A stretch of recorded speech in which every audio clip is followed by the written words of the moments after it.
প্রস্তাবনা তো যা দেওয়া হয়েছে সেটা তো আপনার বিসিআই থেকে আমরা কিছু ক্ষুদ্র মাঝারির জন্য কিন্তু আমরা কথা বলেছি। আপনারা জানেন যে বাংলাদেশ একটা বিরাট চ্যালেঞ্জের মুখে যাচ্ছে। ট্রাম্প প্রশাসনের যে ট্যারিফ, আবার আমরা এলডিসি গ্র্যাজুয়েশনে যাওয়ার চেষ্টা করতেছি এবং আমরা সেটা নভেম্বরই করতে চাচ্ছি। যদি সেটা হয় তাহলে আমাদের যে নিজস্ব ক্যাপাসিটি বিল্ড আপ সেটা কিন্তু হতেই হবে।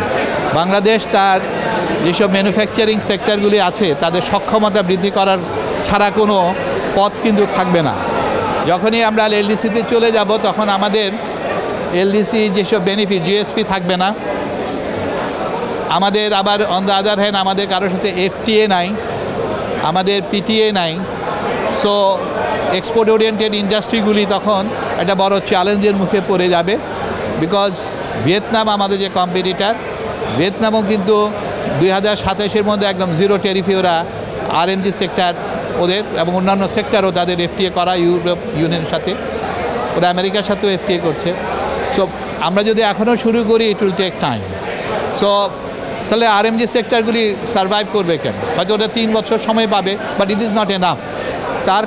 তাকে কম্পিটিটিভ হতে গেলে এখানকার যেসব জায়গাগুলি রয়ে গেছে, যেমন এনার্জি আমাদেরকে লং টার্ম একটা পলিসি দিতে হবে এবং এনার্জির প্রাইস কমতে হবে, ব্যাংক ইন্টারেস্ট কমতে হবে, এনবিআরে যেসব হ্যাসেলগুলি আছে যেগুলির কারণে আমাদের আননেসেসারি পোর্টে জিনিস পড়ে থাকে, আমাদের cost of production cost of র ম্যাটেরিয়াল বেড়ে যাচ্ছে, আমাদের এখানে যে ধরনের লজিস্টিকের কারণে কিন্তু আমাদের কস্ট অনেক বেড়ে যাচ্ছে। সো এই জায়গাগুলি আমাদেরকে কমানো ছাড়া কোনো কিন্তু চয়েস নাই। এবং অন দ্য আদার হ্যান্ড যে ডোমেস্টিক মার্কেট, যেটা ডোমেস্টিক ইন্ডাস্ট্রিগুলি যেহেতু আমাদের ট্যারিফ কমে যাবে, ট্যারিফের কারণে কিন্তু ডোমেস্টিক ইন্ডাস্ট্রিগুলি এখন পর্যন্ত কম্পিটিটিভ হয়ে আছে এবং এই ট্যারিফগুলি যখন কমায় দেখতে হবে কারণ এলডিসি গ্র্যাজুয়েশনের কারণে, তখন আমাদের পেপার ইন্ডাস্ট্রি বলেন আর সিমেন্ট ইন্ডাস্ট্রি বলেন, প্রত্যেকটা ইন্ডাস্ট্রি বিরাট চ্যালেঞ্জের মুখে পড়বে এবং একটা ধস নামার সম্ভাবনা আছে।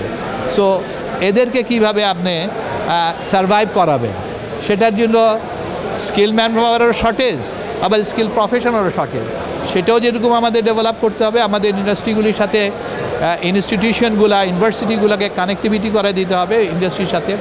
আবার on the other hand interest rate জড়িত, গ্যাসের প্রাইস জড়িত, লজিস্টিক জড়িত এবং অন দ্য আদার হ্যান্ড কিছু ইনসেন্টিভ ফিসকাল সাপোর্ট আসতে হবে, না হলে আমরা কোনোদিনও কিন্তু ইন্ডাস্ট্রিগুলিকে সার্ভাইভ করতে পারবো না। আবার অন দ্য আদার হ্যান্ড আমাকে দেখতে হবে ট্যারিফ যখন কমবে এনবিআরের ইনকাম কমে আসবে এবং সেটাকে তাহলে আমরা কীভাবে বাড়াবো, সেটা বাড়াইতে গেলে নেট বাড়াইতে হবে।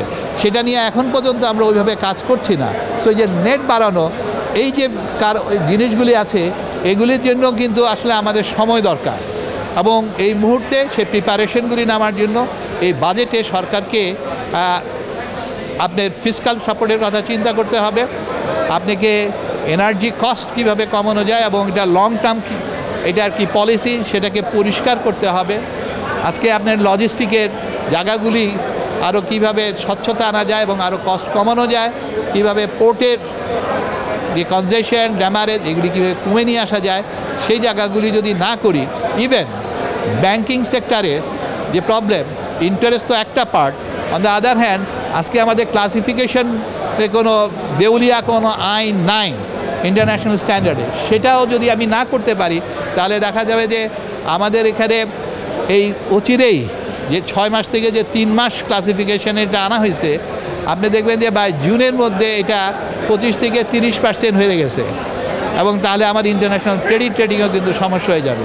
সো ওভারঅল সব কিছু মিলেই কিন্তু সরকারকে এখন ওইভাবে বাজেটের মধ্যে কীভাবে প্রতিফলন করছে সেটা এখন দেখার বিষয়। তবে আমার মনে হয় যে এখন পর্যন্ত আমার মনে হয় নাই যে সরকার আসলে ওইভাবে কনসার্ন। ইটস ডিফিকাল্ট, আমরা দেখতে চাই। এখন পর্যন্ত কিন্তু সরকারের থেকে আমরা কোনো পজিটিভ জিনিস দেখি নাই যে ইন্ডাস্ট্রির সক্ষমতার জন্য যে করণীয় কোনো জিনিসই কিন্তু গ্যাস থেকে আরম্ভ করে, ইন্টারেস্ট থেকে আরম্ভ করে, লজিস্টিক, ইভেন এখন পর্যন্ত আমরা আইন শৃঙ্খলার উন্নতিও দেখি নাই। সো আমি জানি না বাজেটে কী প্রতিফলন হতে যাচ্ছে, সেটা দেখার পরেই কিন্তু বাদবাকিটা কমেন্ট করা যাবে।